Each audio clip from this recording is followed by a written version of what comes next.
Rules Committee come to order, and good afternoon, and thank you for joining us this afternoon. Today, the committee will consider H.R. 244, the fiscal year 2017 appropriations bill, and I want to welcome both of our very special guests from the Appropriations Committee, the committee chairman and the ranking member.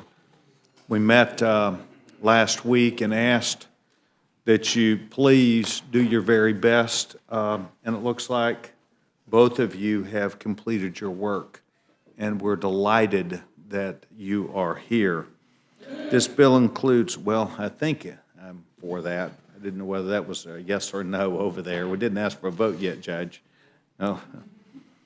This bill includes full appropriations legislation funding for the remaining 11 annual appropriations bill through the end of the fiscal year, which ends September 30th, 2017. This funding level contained in the bill meets the base discretionary spending caps provided by the Bipartisan Budget Act of 2015 and provides additional funding for national defense, border security, and other emergency needs. Specifically, this legislation represents a $25 billion increase in national defense funding over current levels, which I believe is a first major step to restoring our military strength at a time when increased threats, not only to our homeland security, not only to our men and women around the globe, but perhaps more importantly to the individuals, the sons and daughters, aunts, uncles, brothers, mothers, and fathers who represent the United States of America so bravely in their uniforms, and those representing our intelligence agencies who are heroes to this great nation, and comes with our thanks. This legislation also includes additional $1.5 billion to bolster border security, I think, which is an increasingly important event as we focus on the new administration and the Attorney General who is addressing this issue along with the Homeland Security. I'd like to welcome the gentleman from New Jersey, my very dear friend, the young chairman, Chairman Frelinghuysen, and thank him for taking time once again for his great work in providing not only for the nation, but in particular the committee that has worked so hard at this, and also the gentlelady, my dear friend from New York, the gentlewoman, Mrs. Lowy.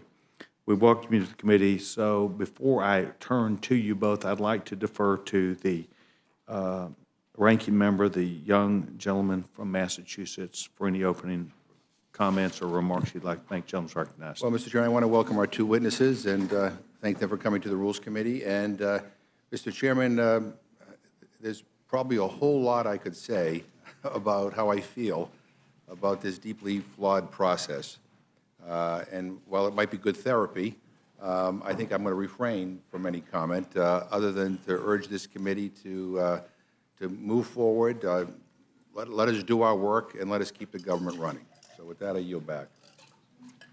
Thank you very much, and I do thank the gentleman. I think the key here is that we, 1 week ago, heard both of you not only respectfully approach this committee and the Congress, but you said you would come back bearing gifts of a longer tale to be told, and we're delighted that you're both here. Without objection to anything you haven't read will be in the record from the gentleman from New Jersey. The young chairman is recognized. Thank you, Mr. Chairman and Ranking Member Mr. McGovern.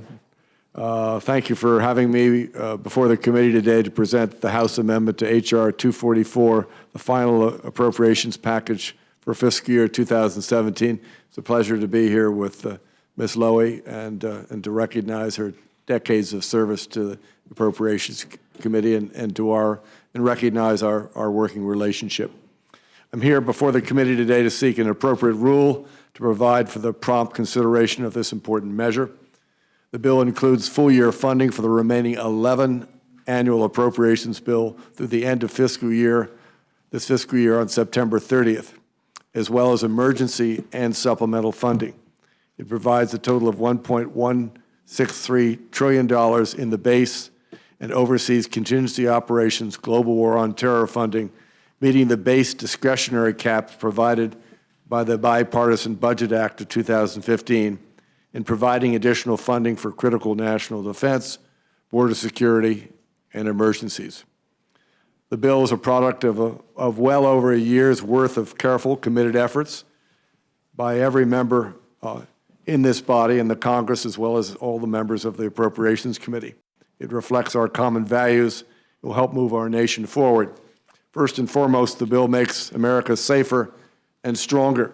The bill makes a down payment on rebuilding our military by increasing overall defense funding by over $25 billion above the fiscal year 16 levels.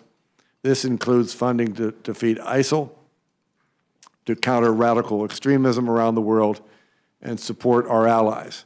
It also includes $1.6 billion for an additional 36,000 troops above the previous administration's budget request. To support our men and women in uniform, all volunteers, it fully funds the largest military pay raise in 6 years, providing for their training and support for their families. The final package also includes $1.5 billion in funding to strengthen our borders, the largest increase to border security technologies and infrastructure in more than 10 years. Law enforcement and the health and safety of the American people are top priorities. Funding for the FBI, U.S. Marshals, Customs and Border Control, ICE are increased, and critical dollars are targeted towards vital and effective programs within the National Institutes of Health and the Centers for Disease Control, and towards programs that battle the opioid abuse epidemic across the nation. Legislation also includes provisions for other key national priorities like disaster relief, important transportation infrastructure, support for education and local communities like the DC school vouchers, and fully offset permanent health benefits for retired coal miners. And just as importantly, this bill uses taxpayers' dollars wisely and effectively. The bill streamlines the government by freezing, cutting, or eliminating dozens of programs throughout all of our federal agencies and departments. This includes reining in the Environmental Protection Agency's executive overreach and cutting its funding by $81 million, freezing the IRS at current levels, and prohibiting the funding for the Green Climate Fund and the UN Climate Change Panel. Strong oversight is implemented at every level of government to ensure that no taxpayer dollar is misused or goes to waste. We must make every dollar count. In sum, this is a solid bill that reflects the most important needs of the American people, ensuring the future prosperity and security of our nation. As you know, the current continuing resolution expires this Friday. Our time is limited. We must complete our work for the fiscal year 2017 so we can address 2018 priorities. I'd like again to thank Ranking Member Ms. Lowy for her hard work and beside me and all of our members on these bills and this package. This package reflects shared American values. This bill moves our country in the right fiscal direction, and I ask my colleagues in the House and Senate to support it, vote on it, and send it to the President's desk as soon as possible. Thank you for the time, Mr. Chairman. Mr. Chairman, thank you very much. Ms. Lowy, we're delighted that you're here. Gentlewoman's recognized. Thank you to my friend Chairman Sessions, to our Vice President and very able Chair of the Labor HHS Subcommittee. We'll just leave it at that. Vice Chairman, not Vice President. To our ranking member, Mr. McGovern, and all the other members of the committee, I'm very pleased to be here today with Chairman Frelinghuysen to discuss the fiscal year 2017 Omnibus Appropriations Bill. Bipartisan negotiations resulted in a bill that I wouldn't have written, but this product of compromise makes important investments, such as increased biomedical research at NIH by $2 billion, making college more affordable by increasing Pell Grants and making them available year-round, and investing in transportation, education, and providing our military with the tools to deter and defeat threats abroad. While I'm pleased we reached this agreement, we shouldn't really celebrate coming to a full-year agreement in May for a fiscal year that began 7 months ago. Last year, our committee was negotiating in good faith until the Trump transition team interfered, insisting on a CR until late April. This unnecessary and costly delay, combined with the president's proposed cuts for the FY17 and 18 spending bills, which are in direct contravention to priorities for members on both sides of the aisle, do not bode well for our work in the coming months. So I support this bill.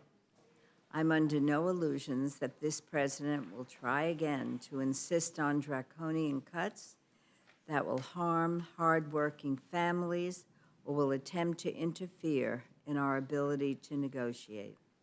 Just today, in fact, the president tweeted, quote, "Our country needs a good shutdown in September." Perhaps the president needs a history lesson. The Constitution grants Congress the power of the purse. I hope the president is watching, and he will learn that good things happen when we work together, as Chairman Frelinghuysen and I did, when we work together for the American people. Yield back. Thank you.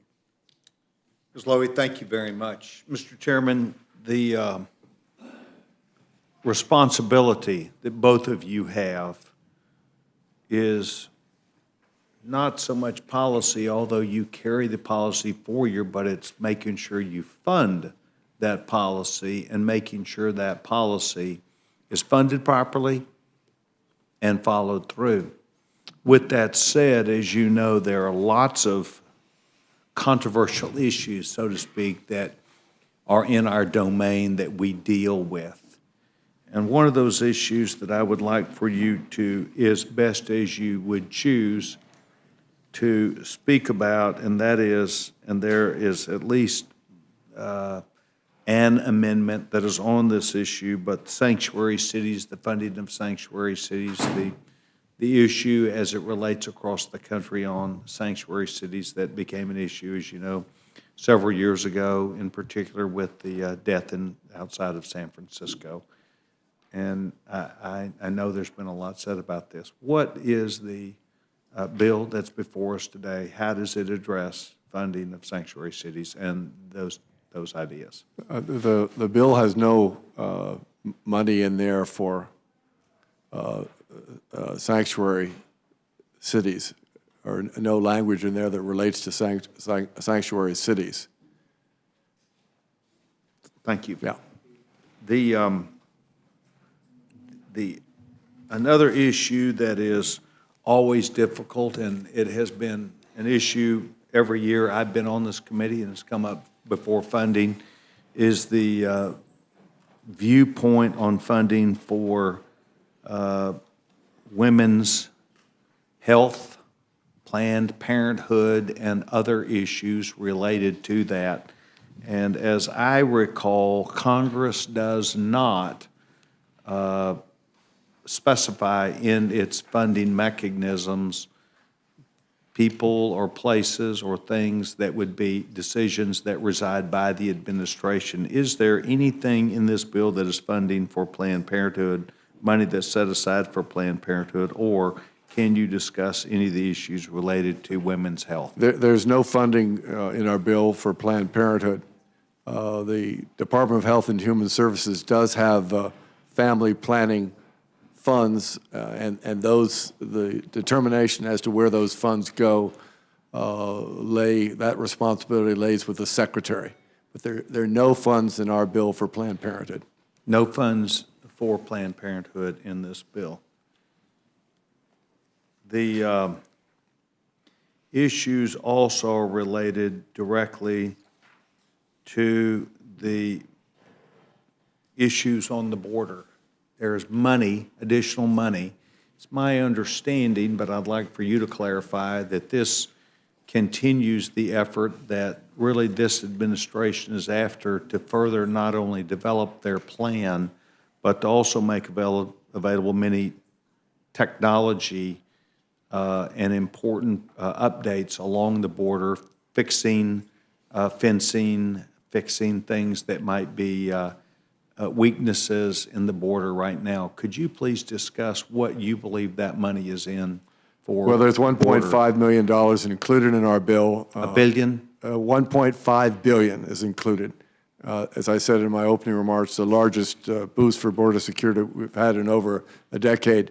And as you said, this funding is for improvements to and maintenance of existing infrastructure, technology investments, and increased Border Patrol agent hiring.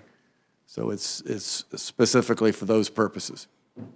And would it be your idea that you believe that in the 2018 budget cycle, you would be entertaining not only from Homeland Security, but probably in an appropriations, a request by the administration that would be vetted, understood, and agreed to, if you so chose, on any additional provisions that they were making for the We would border? expect that the White House, I think they've probably already indicated, would request additional money to help bolster the southwest border and enforce immigration laws. I think that's a strong likelihood.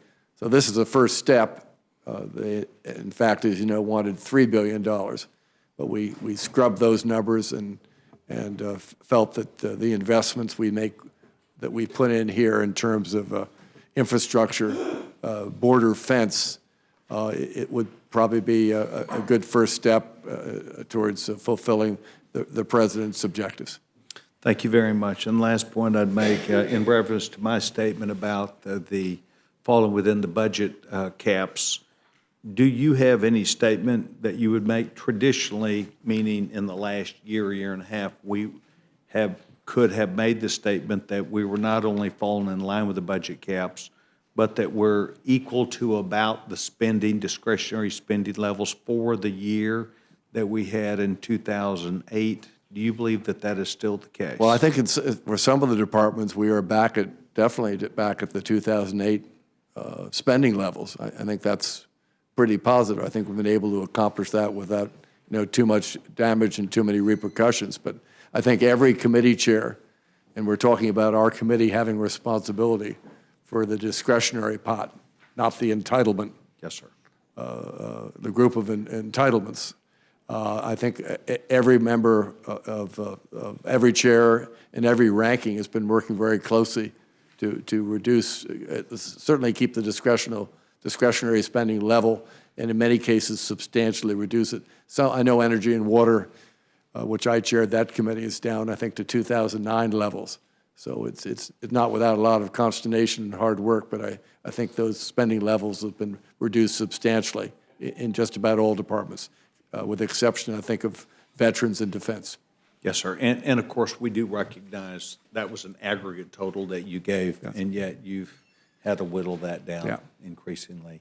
We have. We also know that there's a constant demand on Mr. Cole to get things done at NIH. Our dear friends at NIH, I believe, are effectively using the wisdom, the dollars that you're giving them. Dr. Francis Collins, Dr. Fauci, Paul Sieving, these really heroes of our country from the medical community and research and development. So thank you very much. Mr. Chairman? Thank you very much. I want to congratulate my chairman, my ranking member, on a terrific job. When you were here less than a week ago, we asked for you close and could you get it done? You said you were and you would, and you have. So I think you are both to be commended, because I know how much work went into this and how much give and take you were both involved in a good faith effort to find common ground. I think this is actually a much more consequential bill in some ways than just, quote unquote, running the government, although that's consequential enough.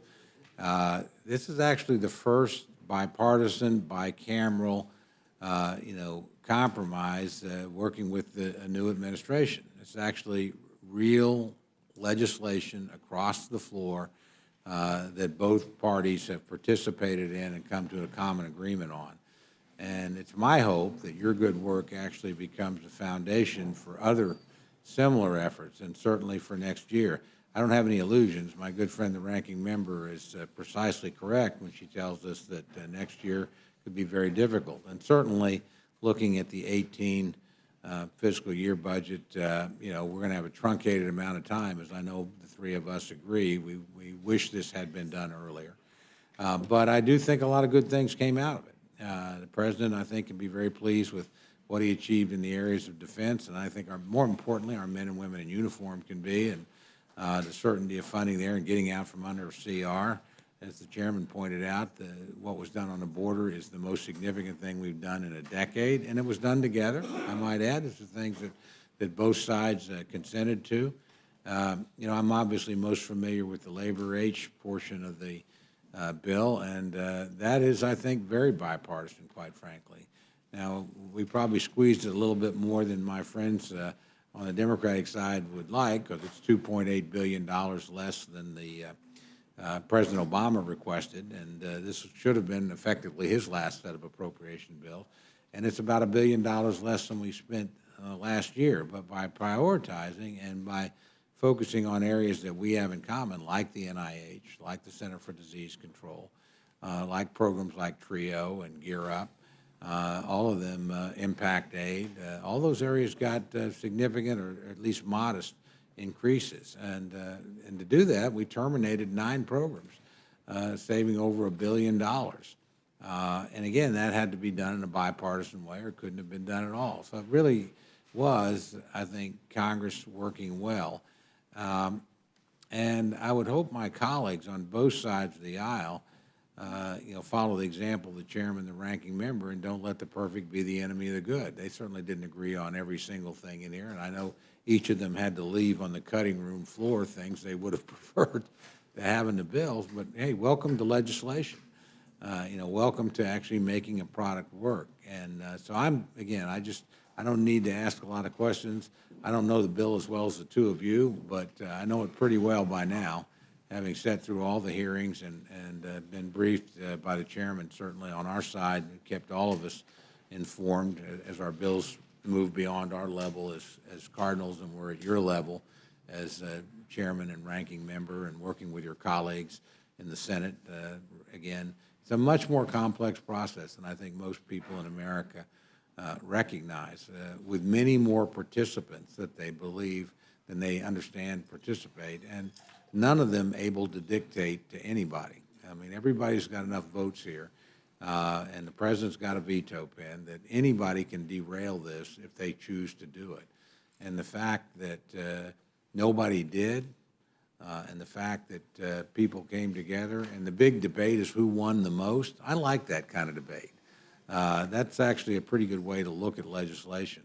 So clearly each side felt like their priorities were protected and advanced, or they wouldn't have signed off on the bill. So that suggests to me some pretty good deal-making was going on at every level, certainly between the two of you, certainly with your counterparts in the United States Senate, and frankly, certainly with the administration, too, because they have the ability to not accept or not participate, and they did, and they made concessions in good faith. And I know my friends on the Democratic side made some concessions in good faith, and heaven knows I know my beleaguered chairman made some concessions in good faith. So I'll just end by saying I'm very proud of you. I'm very proud of the work product that you're presenting here. I'm very proud of the manner in which you operated under enormous difficulty, and you've pulled off the first great success of the next 4 years. We may disagree about a lot of things, but the government does have to run. And at the end of it, both of us have to agree, both parties and frankly both chambers in the legislative branch, and then ultimately, obviously, the executive and the legislative branch. And the fact that you were able to do this and do it professionally and do it in a way that makes all the rest of us proud just is, I think, a good example of the type of legislators you are and type of people you are. So thank you very much. I look forward to debating this on the floor, and I look forward to voting for its passage, and I look forward to your good work giving the American people a little breathing room between now and September 30th, and frankly, a list of accomplishments and prioritization of their money that I think, on reflection, they can be very pleased with and proud of. Yield back, Mr. Chairman. Thank you very much. Mr. McGovern. Well, I agree with much of what my colleague from Oklahoma just stated. I think this is a compromise. It's not perfect. I think none of us no matter whether you're Democrat or Republican, are totally happy with everything in the bill. But I think it's one of our jobs is to keep the government running. And I think, I hope that we get a strong bipartisan vote in favor of this, and we can avert a catastrophe, which would be a government shutdown. There are things in this bill that I don't particularly care for. There are other things that I'm grateful for. I'm glad that we're not funding this wall. I think it's a stupid idea. And by the way, I mean, if I remember the campaign correctly, Donald Trump said he was going to build this wall and Mexico was going to pay for it. So thank you for not saddling this bill on the backs of the American people. I think they'd rather spend, that money on medical research or on improving their roads and bridges and infrastructure or on clean or green energy. I think all those things are important. Ms. Lower, you pointed out that President Trump today tweeted that our country needs a good shutdown. I think what our country needs is for the president to shut his mouth, because every time he opens it or every time he tweets, everything becomes very, very difficult around here. This should have been easier than it was, and I would argue that the White House made it much more difficult. So I thank you both for your work. I hope we can continue this spirit of bipartisanship and focus on doing the people's business as we approach September, and that we could avert yet another manufactured and unnecessary crisis. So thank you very much. I yield back. Thank you very much. The gentleman from Georgia with the great haircut. Thank you, Mr. Chairman. I'm thinking back to some of the continuing resolutions that we've passed, and they were much shorter, much easier to read. It was striking a date and adding another date in. We have all this conversation about everything that's in here, what folks like and what they don't like. Wouldn't it have been easier just to bring one of those continuing resolutions here and say, we're going to change the date from April to September and just keep everything going exactly the way it was, Mr. Chairman?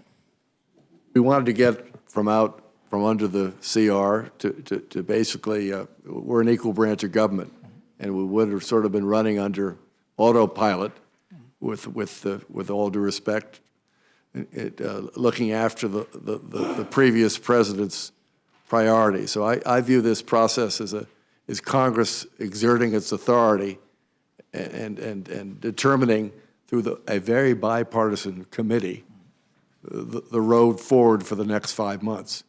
And I like that notion. That's sort of how we're going to try to proceed in 2018. So to some extent, we were giving the past administration that has left the stage the ability to determine policies and funding decisions. We're taking the funding decisions back to us. And that's a bipartisan trust that we have as members of this House, an equal branch of government. Ms. Loy, that all sounds pretty good when the chairman says it, but that's because he represents a party that wasn't in the White House last time. You represent a party that was in the White House last time. Wouldn't it have been better just to keep on keeping on with those good, sound policies from last time around? You might have been concerned if the extra $15 billion for defense had not been appropriated. And we're living in a very difficult world, and General McMaster and the other generals and others involved with the defense decisions, I thought made a very persuasive case. So a continuing resolution, in my judgment, is a fallback position.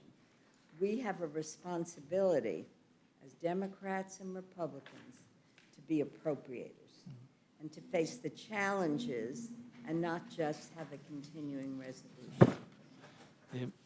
Mr. Chairman, I get so worn out when folks distill what goes on up here into just us against them, Republicans against Democrats, right on down the line. It would have been so much easier for the Appropriations Committee to have brought a single page instead of this document that is before us. And what you hear in a bipartisan way is we didn't come here to do the easy work. We came here to do the serious work. And if we don't do it, nobody else in the halls of government can. I am so grateful to you for that. It is often easier to let the steam off the pot than it is to dump the pot out, start over, and cook the entire meal from scratch. And I know that's what your committee did with each of those appropriations bills. I was thrilled to support my very first conference and appropriations bill in VA last fall, and you give me great hope that we will get to 1, 2, 3, 4, 5, 6, 7, 8, 9, 10, maybe even 12 bills here before September 30th. Though I must ask, I am incredibly encouraged, having watched you all be successful in this process. Set my expectations. Do you think that we beat the September 30th clock for the first time in my short congressional career, or are we too far into 2017? We've got, we have our work cut out for us, but we're ready to move smartly, quickly, expeditiously. All the 12 chairs and ranking, they want to have cabinet secretaries come up. We obviously want to get the details, the full budget, as opposed to the skinny budget, but that's not going to slow us down on the hearing process. We need to get our work done as quickly as possible. I'm so encouraged by that, and I'm so encouraged by your partnership.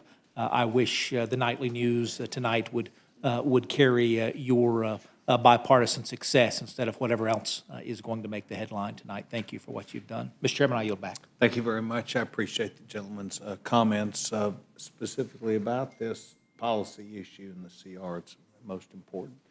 Judge Hastings. Thank you very much, Yes, sir. Mr. Chairman. Mr. Chairman, I'll have a lot to say on the floor tomorrow, but I'd be terribly remiss if I did not thank the chairman and ranking member for the extraordinary work that they have done, and I might add their staffs on both sides, the Republican and Democratic side. They are to be complimented for working tirelessly, I might add, especially during the last weekend, to bring us to the position that we're in. Speaking of staff, Mr. Chairman, if I may take a moment of personal privilege, very occasionally we have young interns that come up here, and if you've noticed, a lot of mine don't. They see us enough on television, I guess. But one of the fellows that I'm particularly proud of is a young man that has been with me for a considerable period of time and is now entering the Foreign Service of this nation. So I'm very pleased to have his first visit to the Rules Committee officially, but he has written many of the words that I've had to say here as a young intern. So Nick Grinshamp, raise your hand, and thank you for being with us, okay? Thank you, sir.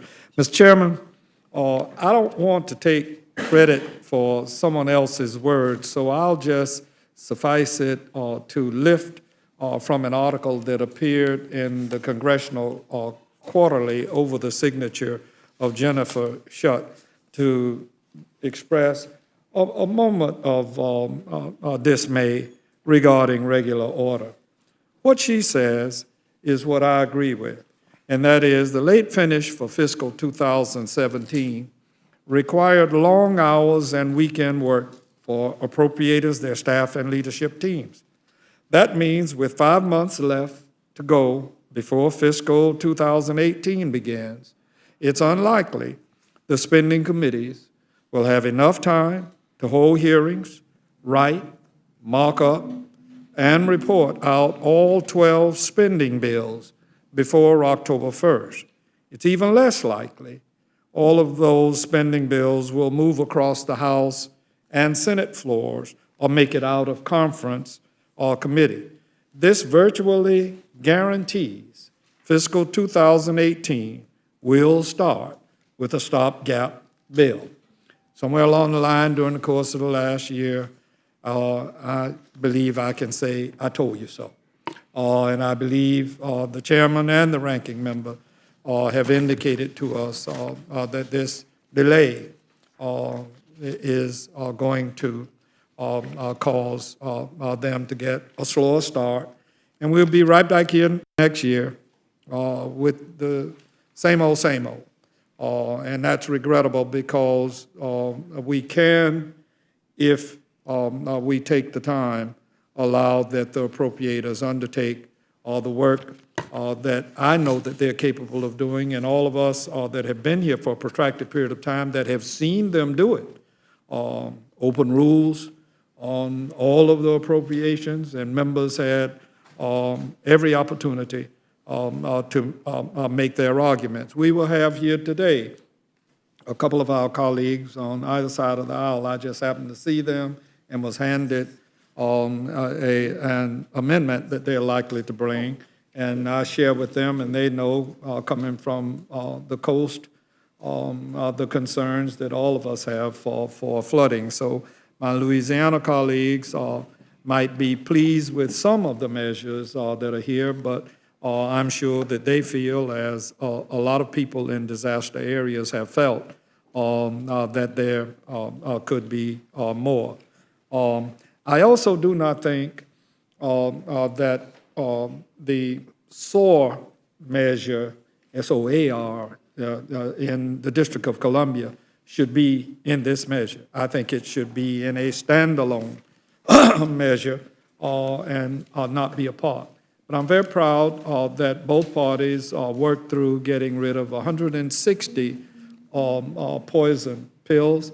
But I said to Jim McGovern when we came in here, I'll bet you there's a little bit of poison in here somewhere that most of us don't know about. That always happens, and so it'll show up. It's just a matter of time, but we have a sufficient antidote, I'm sure. I do want to also lift from the Washington Post one of their bylines that said the White House took its fight from Capitol Hill to Twitter. And then another one that says, from the Washington Post, 8 ways Trump got rolled in his first budget negotiation. And here's what I think, and all the spin that's going to go on here and on the floor with my colleague and I tomorrow and everywhere else. Here's what it says. The big idea is perhaps the best negotiators are not the people who tell everyone that they're the best negotiators. And so I hope that Donald John Trump has learned some lessons. There's one other lesson that I would like to leave for our colleagues. We hearken to the notion that it's bipartisan, but there are some disgruntled members here. And so when the Freedom Caucus has its next meeting, I believe that they've really learned a little bit about what it's like to be in the minority.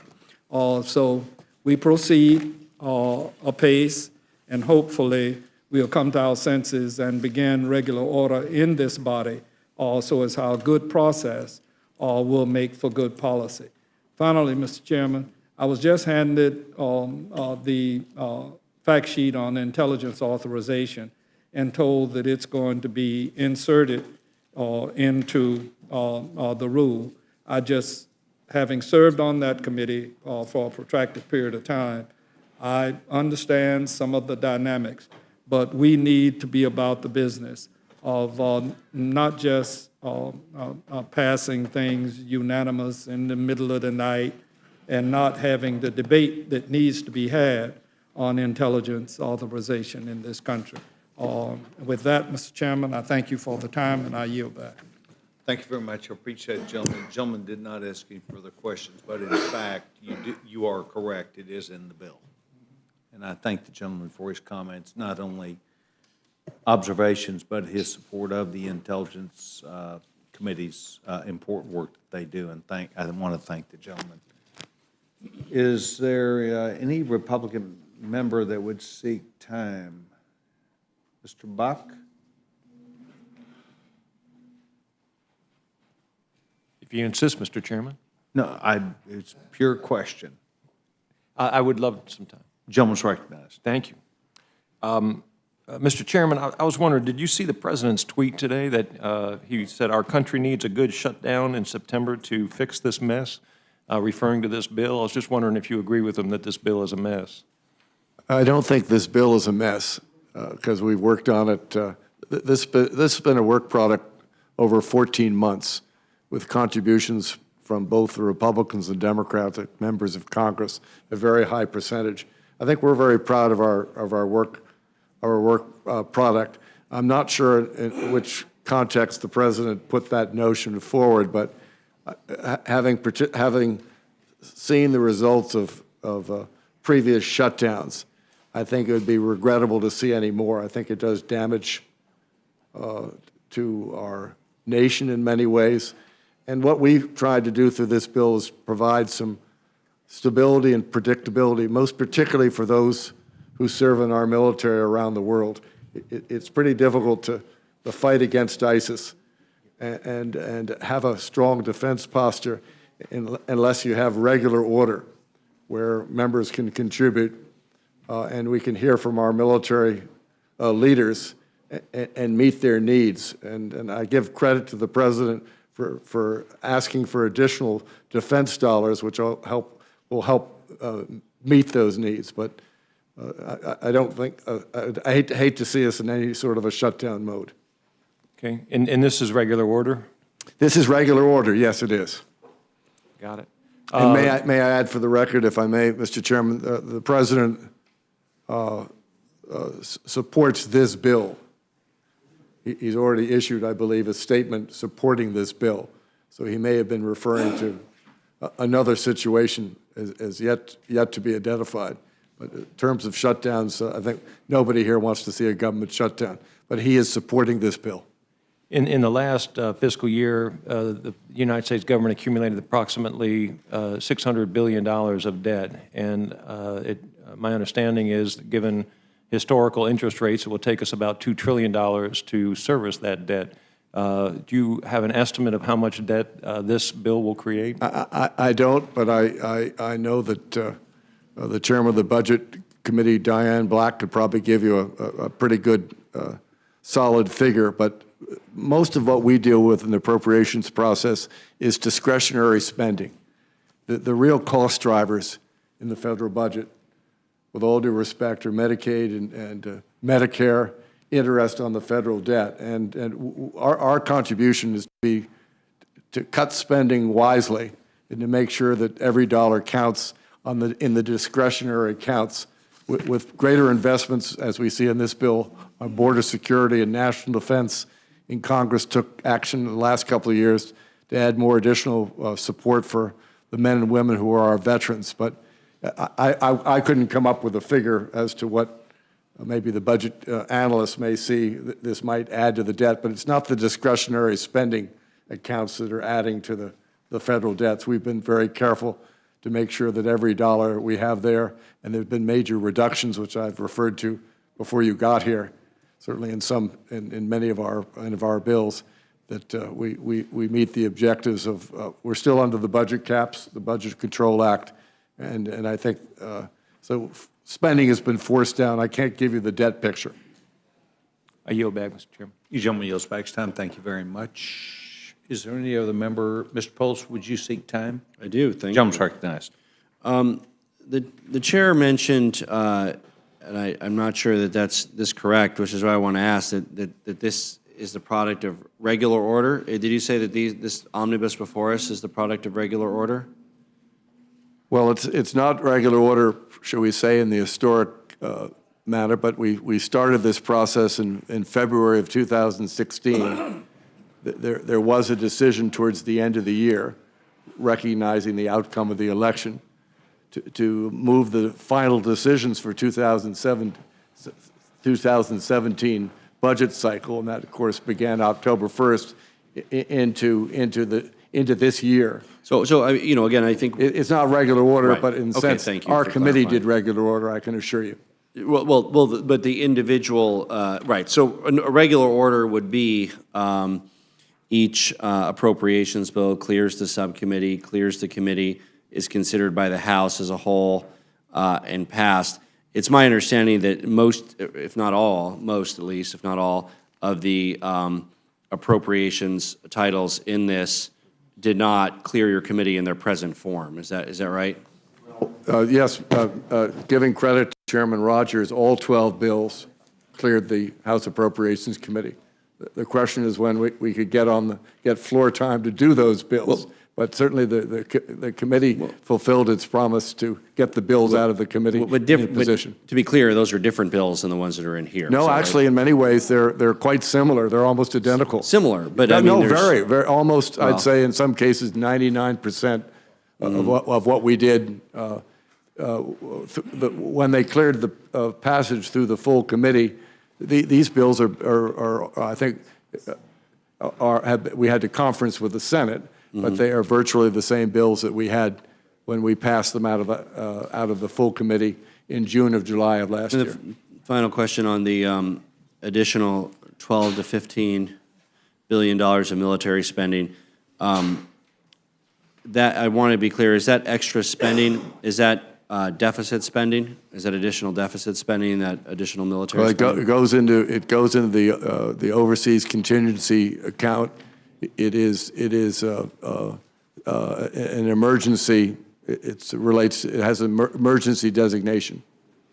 But where it would, not to write where it goes, but where it would come from, there's not additional receipts that it comes from. It would increase the size of the deficit by that much over not spending that amount of money. Is that correct? Well, I can't substantiate that, but certainly it has to be, there has to be a reckoning at some point. Okay, I yield back. Gentleman yields back his time. Thank you very much. Does not seem like we have additional questions at this. Excuse me, Dr. Burgess, I did not see you. I apologize, I was out of the room when you worked Yes, your sir. way down the dais. The gentleman, Dr. Burgess, recognized. And really, just a couple of questions. Chairman, as you know, we're doing the user fee agreements for the Food and Drug Administration reauthorization currently. FDUFAs or whatever, yes. And there was some discussion, I was looking for it in the text of the bill, and I haven't had a chance to find it, so let me just ask you, if you don't mind. There was some discussion when the president's budget came out that more of the funding for the Food and Drug Administration was going to be, we're going to look to user fees to do more of that. And yet the original legislation from years ago required that there be an appropriation level at least equal to the user fee agreements. Is that still, do I understand that correctly, and is that still the way things are designed to work? Well, I'll have to get back to you. I do not have the total facts, but usually the pharmaceutical companies, medical device companies, and there's a whole variety of those, which I think you know perhaps better than I do, since you're a medical doctor and you're familiar with the existing laws. I'm not sure whether there's an equal contribution, but I think generally speaking, the companies have been paying the bill in large parts for the Food and Drug Administration, and the federal portion, I just don't know it off the top of my head, is relatively small. I'm not sure what existed in the past, but I think that was a way that previous Congresses felt was another way to pay for the work of the Food and Drug Administration, the greater user fees. There's another small agency within Department of Health, or small branch within Department of Health and Human Services called the Office of Refugee Resettlement. Are you familiar with that? Not intimately familiar, but yes. Well, we were asked, when Chairman Rogers was chairman, we were asked to increase appropriations for that division of the agency because of the number of unaccompanied minors coming across, minors coming across the southern, the lower Rio Grande Valley sector border in Texas particularly. Are those numbers going to stay substantially the same, or are they going to be increased under this bill? Well, I attended a briefing somewhere, and I think the numbers of people seeking refuge along Arizona and Texas and Southern California is diminished substantially. I don't know the age of those, but certainly I think we have an obligation, I think, when they're here to look after their welfare, certainly if I would assume if they're children. But I think the numbers have been reduced substantially, but I just don't know what the numbers are. And that was my understanding as well. But of course, these appropriations bills that we have today are ones that you've been working on for some time. I think there's enough, to answer your question through the chair, I think there's enough flexibility to meet future needs. But I think it's a good sign that the numbers are lower than anticipated for people who've been displaced or or in refugee status. I don't disagree with you, and my understanding as well that they are substantially down, like 60 to 75% of what was happening even just a year ago. And it clearly was at a crisis situation a year or two ago. I thank you for the work that you've done on this, Mr. Chairman. Thank you for indulging me. I will yield back. Thank you very much. The gentleman from the state of Washington, the gentleman, Mr. Newhouse. Thank you, Mr. Chairman. I just had a couple comments I wanted to make. It brought up some of the testimony or some of the questions from other members of the committee. I think it bears repeating that both Ms. Lowy and Mr. Frelinghuysen talked about the regular order, the aspect of this moving forward, and that all the appropriations bills in the last, under Chairman Rogers, got over the finish line, were passed out of committee in regular order. And Judge Hastings brought up in his interest in it, and I reflect that as well, my interest in regular order, and for us in this next process to do the same thing under your chairmanship, Mr. Frelinghuysen. And being a new member of the Appropriations Committee, I just wanted to say that there's commitment on many people's part to do that in the committee, and I know under your leadership, if you'd like to comment on your plans and how this next year would look. And also on this before us, when all sides are claiming victory, there must be something positive done. And reflecting on Mr. Cole's comments, I think it's good that one of the first major pieces of legislation in this administration is brought forward in a manner that both sides have had input on, that there's been a lot of give and take, something that people like and some things that people don't like in the bill, which is, I think, a reflection of a good product. But if you could comment on your plans for regular order, I would be interested.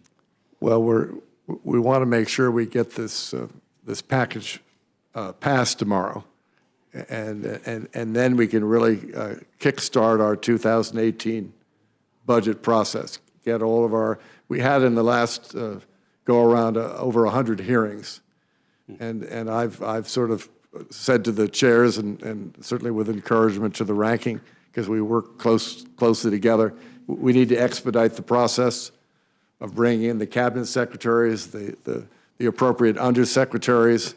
We obviously want to continue to have what I've kickstarted, member input, member days, where members can talk about what they want to see in the overall budget priorities that we put into our bill. So time is valuable. There's always a possibility that other issues may take front stage, but I'm bound and determined to work with a committee to have as many public hearings, to get as many deliverables to the full committee and onto the floor as soon as possible. Yeah, thank you. I appreciate that commitment and the recognizing the time is short, but the need to get it done and get it done right. But thank you very much, both of you, for being here. Mr. Chairman, appreciate the time. Mr. House, thank you very much. Is there any other member that would seek time with our panel, first panel? Mr. Chairman, Ms. Lowy, thank you very much. We appreciate, respect the hard work that you've done. We think that you ably represented not only the American people in this, but worked well with the new administration to move forward on a plan that appears to be, I hope, successful. And I want to thank both of you very much. If you'll please remember that our office and stenographer is counting on you leaving anything you brought in writing that may enable him to finalize his work with numbers and or any other thing that was discussed today, and thank you very much. We will now call up the second panel that will have made themselves available under this bill. A note that we have the former member of the Rules Committee, the gentleman from Utah, the young chairman of the Natural Resources Committee, Mr. Bishop. Mr. Bishop, if you'd like to come forward. We also have the gentleman, is Mr. King not here? The gentleman, Mr. Graves, and the gentleman, Mr. Richmond, I believe, are here to appear together. If I've got that intel right, please do come be with us. And the gentleman, Mr. Polis, was here. That's okay. We can get him on the next panel, or if he would like to join this panel, whatever suits his desires. Gentlemen, welcome Mr. Bishop to the Rules Committee again. Your years of tutelage up here, distinguished service to us is greatly appreciated. Without objection to anything any of you have in writing will be in the record, and the gentleman from Utah is recognized. Still hasn't prepared me for this. So, Mr. Chairman, I have introduced an amendment that I am not going to ask you to make in order. In fact, if you were wise, you'd have this as a closed rule. However, I am going to state a frustration I have with the process that happens to be here. You will find within the bowels of this bill a new program established through this legislation for a Bureau of Land Management Foundation. Now, my reason I'm upset is because there is a bipartisan piece of legislation to establish this entity going through my committee. In fact, there was a piece of legislation very similar to this that was passed by suspension last session. What this would do is allow the creation of the Bureau of Land Management to get donations of money to solve backlog issues and solve problems that they have in administering their responsibility, but that have sidebars in there so that that money would go specifically for backlogging problems and solving those issues and not being used for land acquisition. The problem is if we already have too much land that we're not managing right now, we have backlogs and everything in both the Park Service and BLM and the Forest Service, why exacerbate the program by bringing more? So the idea of having a foundation to try and help the problem is great. That's not what's in this particular bill. What happens is this bill now authorizes on an appropriations bill. But what it authorizes is something that is in my area of jurisdiction, and I'm upset with that. I'm upset that the authorizations I wanted in this bill are not in it, and when there's an authorization I don't want, it's been added to it. And it's been added against the wishes of my committee, with the objections of my committee, and my committee's objections were ignored by the staff of the Appropriations Committee. I find this frustrating and difficult, specifically because it's a very bad policy. But worse than the bad policy, it's a procedure that I find offensive and a procedure that should never have gone forward. And whether this brainchild came from the Senate side or from the House side is, to me, immaterial. It is still an authorization that it should be done by the authorizing committees, which is my committee, not being added to an appropriation bill. So I'm upset with that. Having said that, I still don't expect you to make it in order, nor would I if I were with you. I'm done. Still mad, but I'm done. Mr. Bishop, thank you very much, Mr. Chairman. Mr. Polis?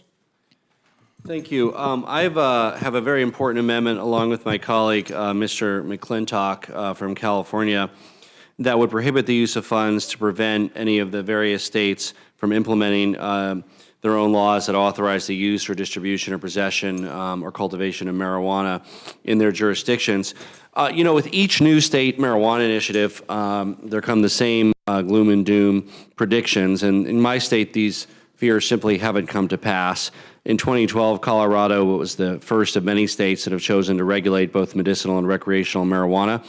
And I'm proud to say that since that, violent crime is down, usage levels for underage people are down, and Coloradans are now using tightly regulated dispensaries that generated over $200 million of tax revenue last year, driving criminal cartels out of business that cause violent crime and seek to prey on children.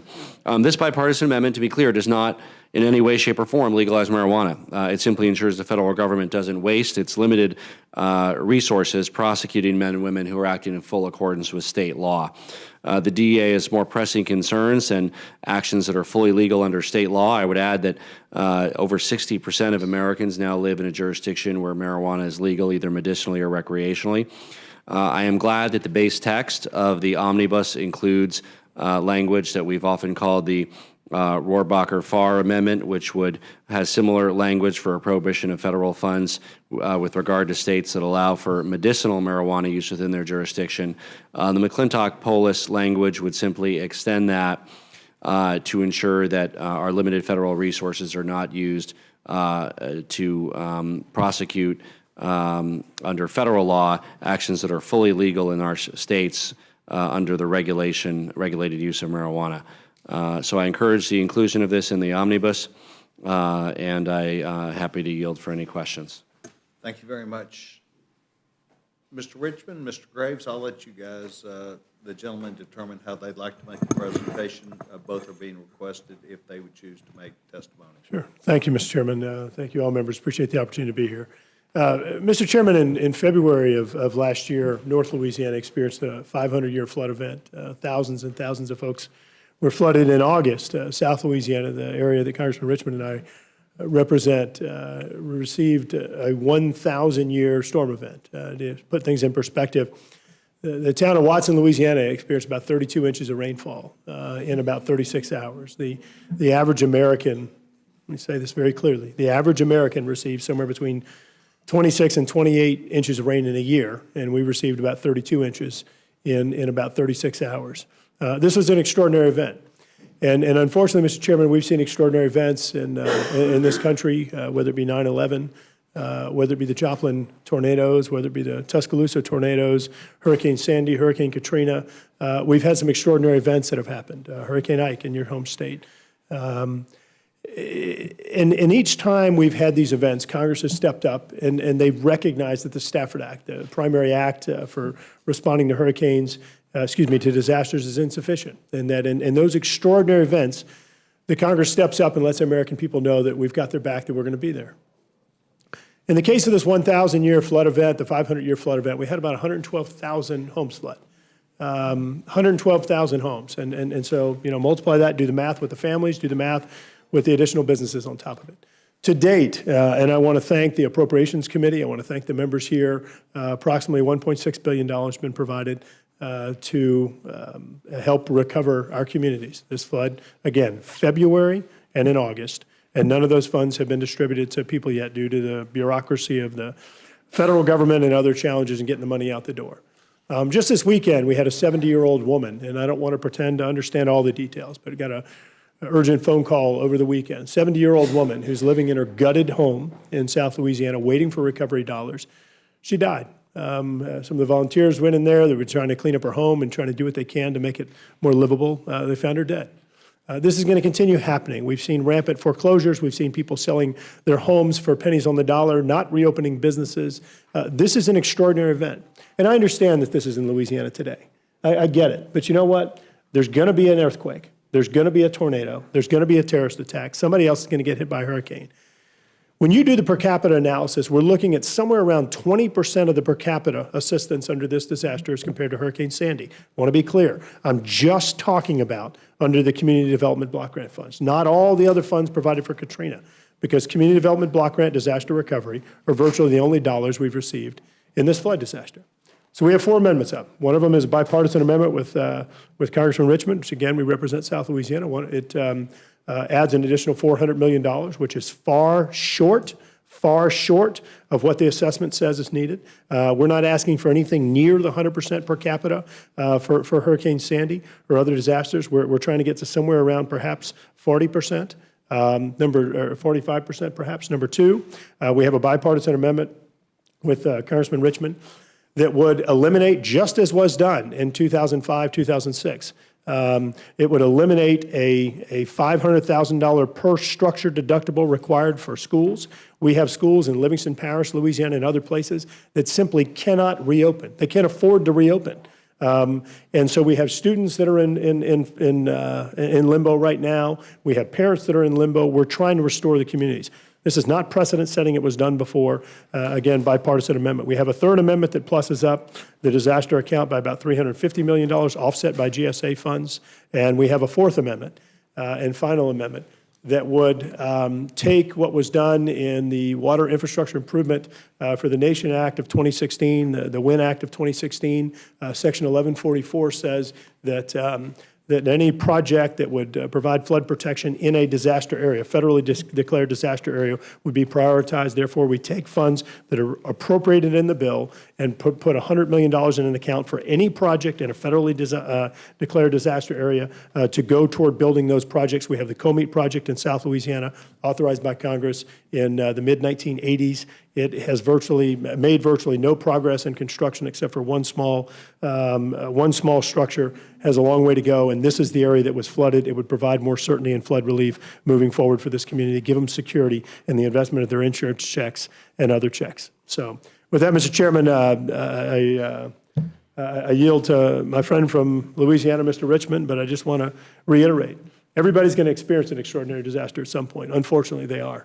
And all we're doing is asking for appropriate recovery because underfunding this, it doesn't save money. It's going to cost money through foreclosures, bankruptcies, and potentially even loss of life. Thank you.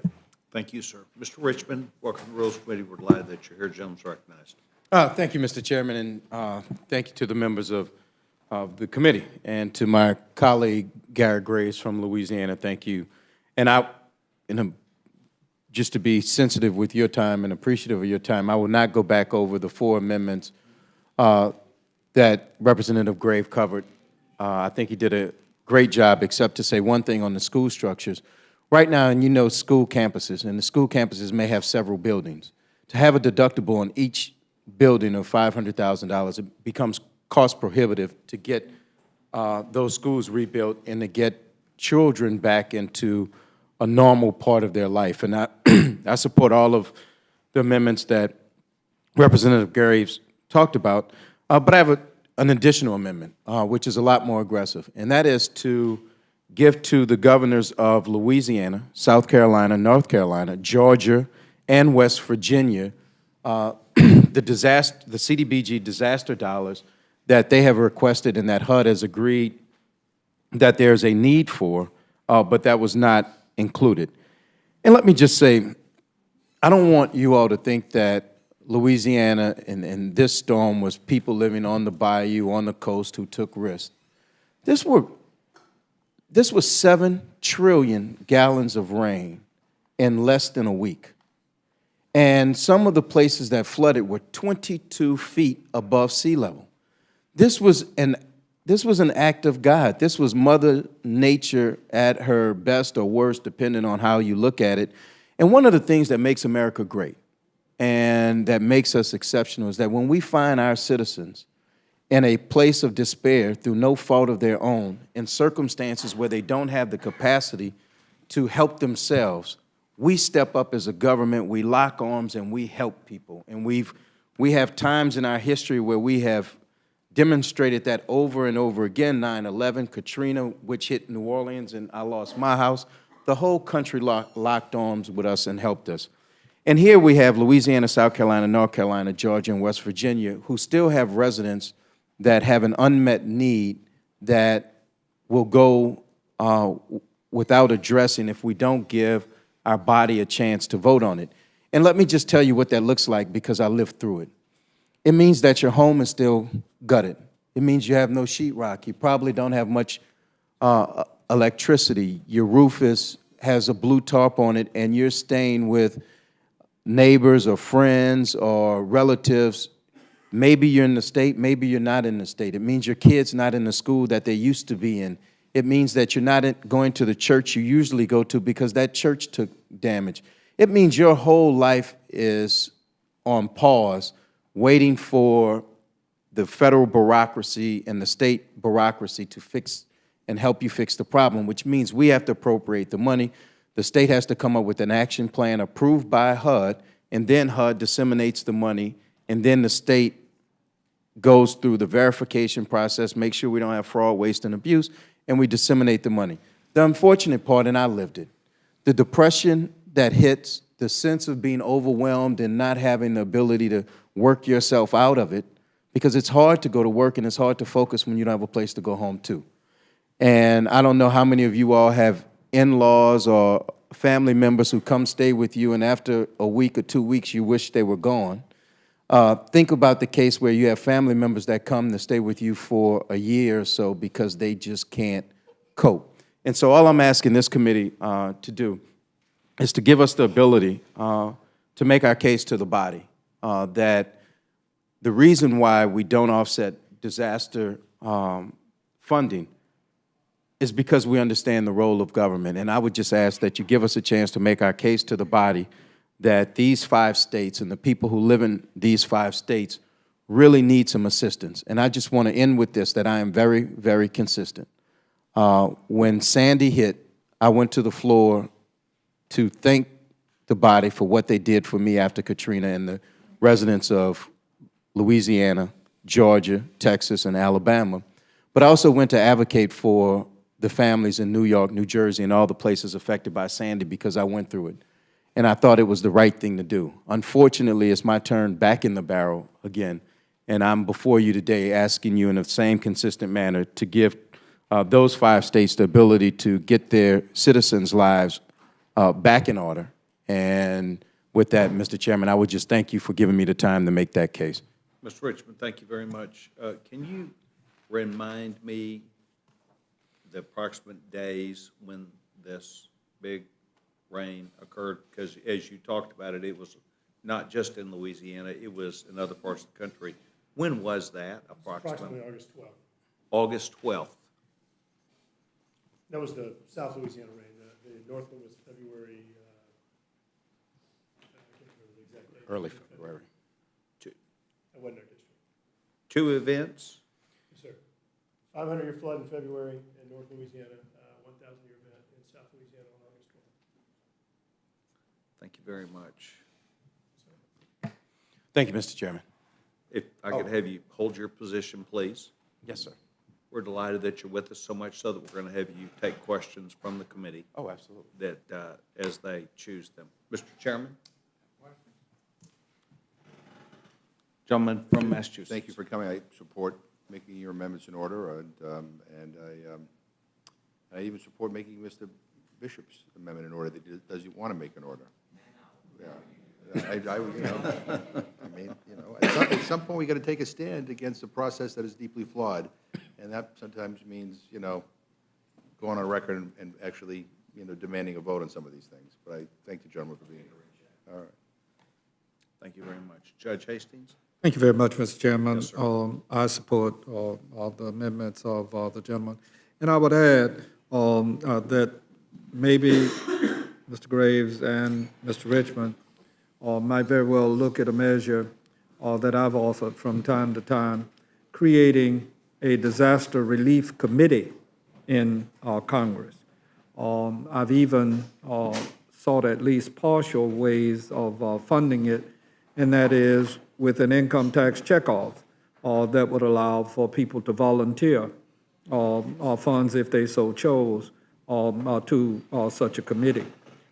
My idea about it is that each chair of each committee and appointments by the president and the speaker and ranking member would have power to cause us to do the things that are necessary. The reason I feel that way, if I've seen floods, droughts, fires, the whole 9 yards in the time that I'm here, and too often, many of the places are not recompensed. There's another little disaster area that needs to be taken care of.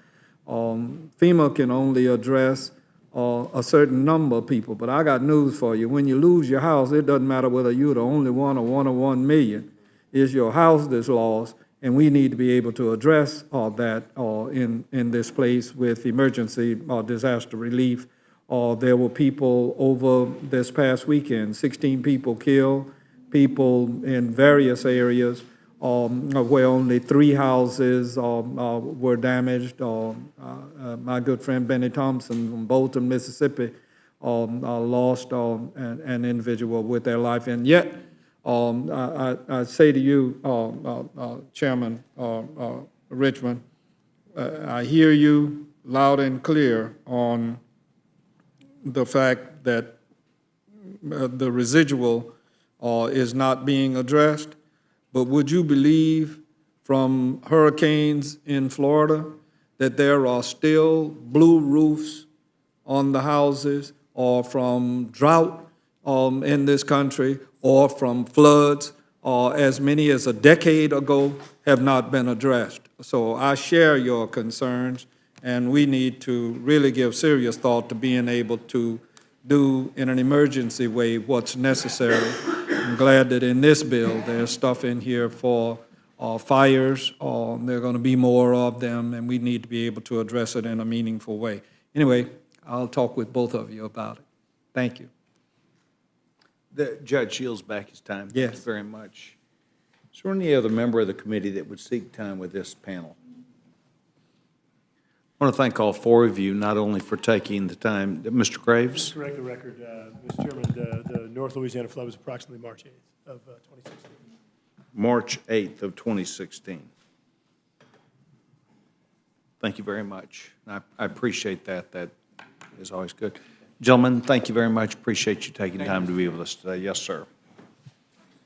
The committee is aware that there were at least one or two others, members that were perhaps seeking time with us. Is there any other member of the body that would seek time on this bill to the Senate amendments to H.R. 244?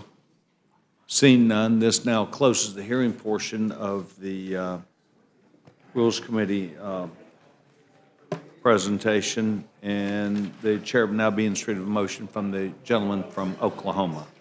Mr. Chairman, I move the committee grant a rule providing for the consideration of Senate amendments to H.R. 244, the Higher Vets Act. The rule makes an order a single motion offered by the chair of the Committee on Appropriations or his designee that the House concur in the Senate amendments numbered 2 and 3, and that the House concur in the Senate amendments numbered 1, with an amendment consisting of the text of Rules Committee Print 115-16 modified by the amendment printed in the Rules Committee report.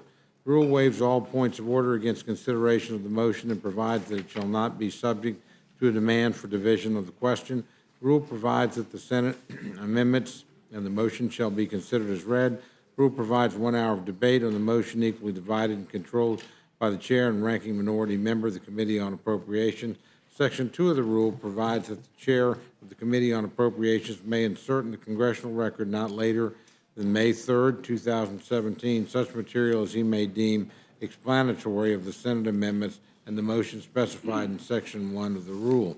Finally, Section 3 of the rule provides that the chair of the Permanent Select Committee on Intelligence may insert in the congressional record not later than May 3rd, 2017, such material as he may deem explanatory of the intelligence authorization measures for the fiscal year 2017. Now heard the motion from the gentleman from Oklahoma. Is there a amendment or discussion to that, gentleman? No one seeks time. Thank you very much. There is no discussion. We've now heard the testimony that's been given before the committee. Those in favor of the motion from the gentleman from Oklahoma signify by saying aye. Aye. Those opposed, no. The ayes have it. The ayes have it. Accordingly, the gentleman from Oklahoma, Mr. Cole, will handle this for Republicans. And Mr. Polis from Colorado. Mr. Sorry, Mr. Hastings from Florida will handle it for Judge Democrats. Hastings from Florida will be handling this for Democrats. And Mr. Chairman? If we would entertain any questions, gentleman from Massachusetts. So, Mr. Chairman, we've been seeing reports that the Republican leadership may make additional changes to the health care repeal bill, specifically in the area of high-risk pools. And I guess my question is, when can we expect to see the text, and when will members have time to give it careful consideration, or heck, just be able to read the bill before being asked to vote on this latest backroom deal? And I guess it isn't even worth asking whether we're going to get a CBO score at this point. But you know, as I keep on telling you, we have a lot of constituents, a lot of people across this country who are worried about you know, not being protected if they have pre-existing conditions or losing their health insurance. So it's a big deal. So I appreciate any advice on where you guys may be at. Thank you very much. And by the way, for those of you who may be asking, the motion was agreed to on a voice vote before the committee, and thank you very much. The decision on a health care bill as we know it today is pending before the Speaker of the House. The Speaker will make a determination at the time that he chooses. I'm in regular consultation with the Speaker, regular consultation with the media that I have heard lots of reports as you have, and would understand and know that at the time that a decision is made, it instructs consultation with the Minority Leader, Mrs. Pelosi, by our Speaker or Majority Leader, and that consultation would be part of the process, and then we would come give some bit of information to you directly. We would post whatever we were going to do, and then would call that meeting, and I have no update at this time. But it's possible that it could come up before we end the week. I would say to you that I am aware of the continuous dialogue that is taking place across the media that is literally updating people as we speak about who's in, who's out, who's for, who's against. And the one that I key off of is when the Speaker notifies me that he would intend to move a piece of legislation. I've told the Speaker that I will make myself available and have asked the committee to please recognize that that's already in the rule that we have passed, and we would be doing that. And we appreciate your answer, but it's Tuesday, and we do not have the text of what we might be voting on, and especially now we hear that there are changes that are still being negotiated in the back room. Tomorrow is Wednesday, and then we recess on Thursday. So under the best-case scenario, if we were to vote on something, it would be Thursday. And we don't even know what we're going to be voting on, and it's going to affect millions and millions of Americans. So I think we have to protest this process, which is not right. This is not the way we should be doing major healthcare reform. And I would just also like to ask to submit unanimous consent to submit to the record an article that appeared in PolitiFact entitled, "Does the GOP's new health care bill still cover pre-existing conditions, as Trump claims?" And I don't think anyone here will be surprised to know that they rate that statement as mostly false. And so, again, we'll stay tuned. But again, we strongly protest this process. Without objection, that will be entered in the record. Thank you very much. I appreciate the gentleman's not only critique of the circumstance that we're in, but I hope that I've offered the availability back to the Speaker to let the Speaker know that the Rules Committee would be available, but that I have not heard anything, and as soon as I do, I would be notifying you as quickly as possible. Is there any other discussion that we have from the committee members?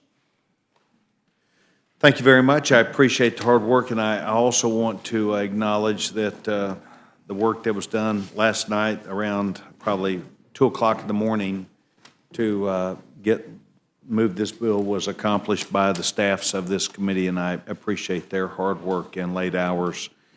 And this finishes our work for this bill.